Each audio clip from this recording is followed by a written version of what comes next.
Siswa dan guru SMKN 6 Semarang sempat dirawat di sejumlah fasilitas kesehatan akibat keracunan MBG. Menurut Dinas Kesehatan, ditemukan banyak pelanggaran di SPPG Karangturi yang memasok MBG tersebut. Dinas Kesehatan Kota Semarang mengungkap SPPG Karangturi yang memasok MBG tersebut melanggar setidaknya 16 aturan lain terkait MBG atau hanya 3 poin yang ditepati. Beberapa siswa SMKN 6 Semarang, Jawa Tengah yang dirawat di sejumlah fasilitas kesehatan di Kota Semarang seperti RS KRMT, Wongsonegoro, RS Panti Wiloso Citarum, dan sejumlah puskesmas. Kondisi siswa kini telah membaik. Saat ini hasil pemeriksaan laboratorium sampel menu MBG yang diduga menyebabkan keracunan di SMKN 6 Semarang masih diperiksa. Sampel makanan yang diambil berupa rendang, daun singkong, tahu, dan telur puyuh. Kalau hasil pastinya belum selesai ya, karena sampelnya ini kan harus dibiarkan dulu untuk menemukan apakah positif kuman atau bakteri. Dia butuh dilakukan yang namanya pemeriksaan kultur bakteri ya di sampel-sampel yang dicurigai. Kurang lebih antara 7 hari sampai 14 hari ini.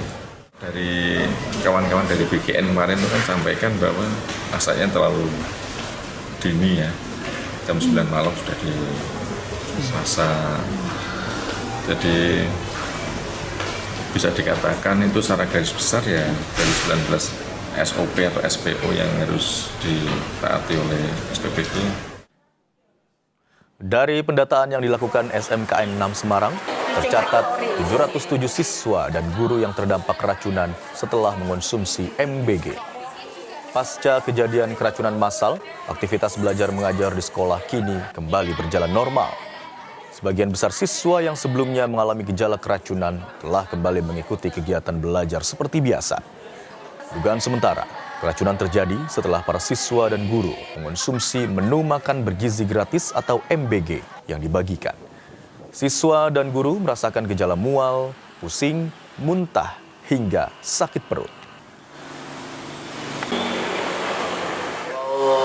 Data yang terkena indikasi gitu ya, artinya ada dampak mual, terus pusing, terus kemudian muntah, diare itu ya sekitar 690-an lebih lah, 693 ditambah dengan gurunya itu belasan gitu. Jadi totalnya kalau di totalnya 700-an lebih. Setelah itu tidak masalah, pulang seperti biasa, sampai di rumah itu seperti biasa aktivitas, dan memang kalau sore itu memang saya tidak makan lagi di rumah.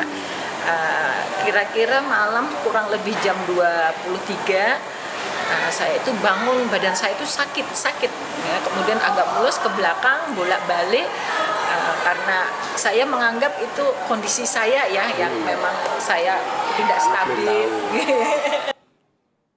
Dan untuk mengetahui perkembangan kasus dugaan keracunan MBG, kita terhubung dengan jurnalis Kompas TV, Gesi Lutfiah, dan juru kamera Prahayuda Febrianto dari Semarang, Jawa Tengah. Selamat siang, Gesi.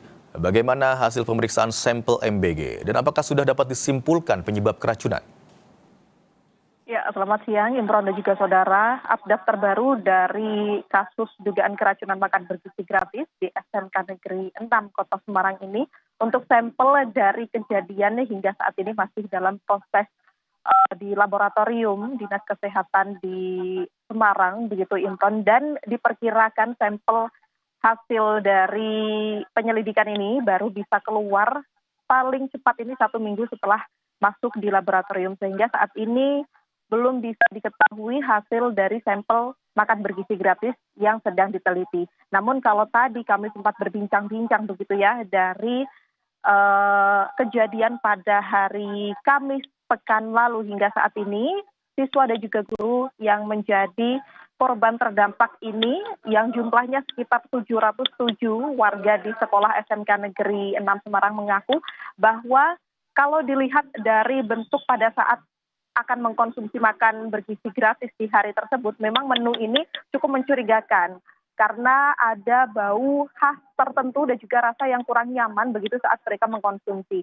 Namun kalau tadi kami sempat berbincang-bincang setelah banyaknya warga sekolah begitu yang menjadi korban, ada 10 yang kemudian dilarikan di rumah sakit, dan hingga pada Selasa hari ini ke-10 anak yang dilarikan ke rumah sakit ini sudah bisa kembali ke rumah mereka masing-masing dan juga sudah mulai bisa melakukan aktivitas pembelajaran begitu, sebagian sudah mulai masuk sekolah. Selain itu juga kalau kami tadi berbincang-bincang kemudian seperti apa kelanjutan dari SPPG begitu ya yang memasok makan bergizi gratis di hari tersebut, pihak sekolah menyebut bahwa SPPG tersebut saat ini telah diberhentikan sementara untuk kebutuhan proses penyelidikan. Karena kalau kita lihat di beberapa waktu lalu setelah dilakukannya tinjauan dari BGN kemudian ke SPPG Karangturi atau SPPG terkait ini, ditemukan beberapa hal yang cukup janggal begitu ya, dan juga masih dalam proses penyelidikan. Di antaranya ini adalah SPPG tidak memenuhi seluruh standar dari program makan bergizi gratis yang harusnya ini dipenuhi begitu. Kemudian juga adanya lokasi SPBG ini yang kurang bersih begitu, dan saat ini masih dalam data-data tersebut masih dihimpun untuk proses penyelidikan berikutnya begitu, Imron. Gesi, tadi ada katakan SPPG terkait ditemukan sejumlah pelanggaran begitu ya, sehingga diduga menyebabkan keracunan siswa dan guru. Lalu apakah sudah ada sanksi yang diberikan kepada SPPG terkait?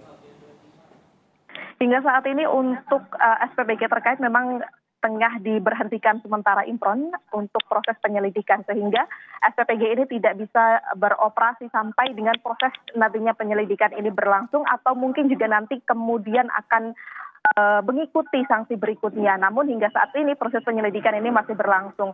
Kalau kami melihat juga tadi keluh kesah dari anak-anak di sini memang menyebut bahwa selain SPPG ini diduga berada di lokasi yang kurang bersih begitu ya, beberapa kali juga mereka mendapati bahwa makanan-makanan yang disuplai dari SPPG Karangturi ini memang dalam kondisi kurang layak dikonsumsi di beberapa waktu. Namun baru akhirnya hal ini bisa terbukti atau terjadi begitu ya, keracunan massal di SMK Negeri 6 ini pada pekan lalu di hari Kamis dan juga hari Jumat.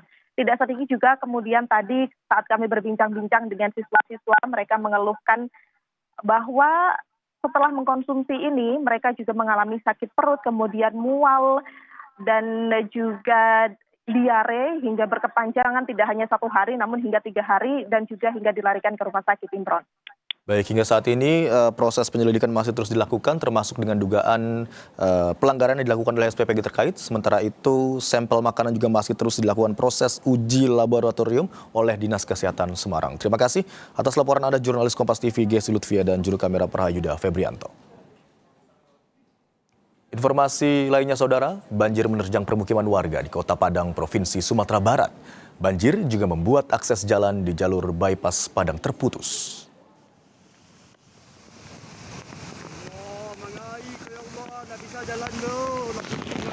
Berdasarkan data BPBD Padang, banjir terjadi di sejumlah titik yang tersebar di Kecamatan Kuranji, Kecamatan Pauh, dan Kecamatan Koto Tangah. Warga mulai mengungsi dan dievakuasi. Selain merendam permukiman warga, banjir juga menggenangi sejumlah ruas jalan hingga ketinggian 1 meter dan memutus akses jalur bypass air Pacah Padang.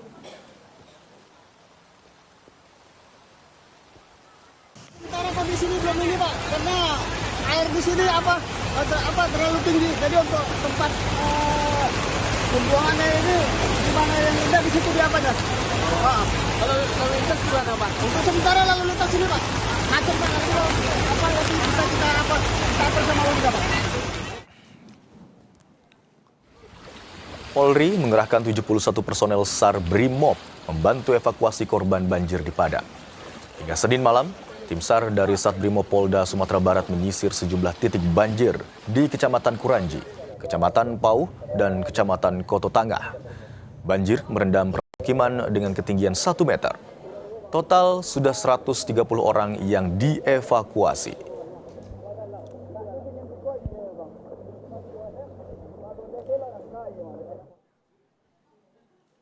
Usai jeda kami akan kembali dengan informasi harga ayam di Pasar Palmerah, Jakarta meningkat cukup tinggi.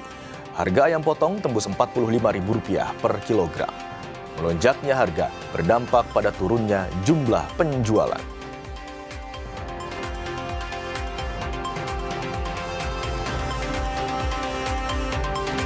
Ada juga informasi cuaca buruk yang berdampak pada harga ikan laut di sejumlah pasar tradisional di Kabupaten Gianyar, Bali. Harga ikan naik Rp5.000 hingga Rp10.000 per kilogram dari jenis ikan kembung dan ikan laut lainnya dalam sepekan terakhir.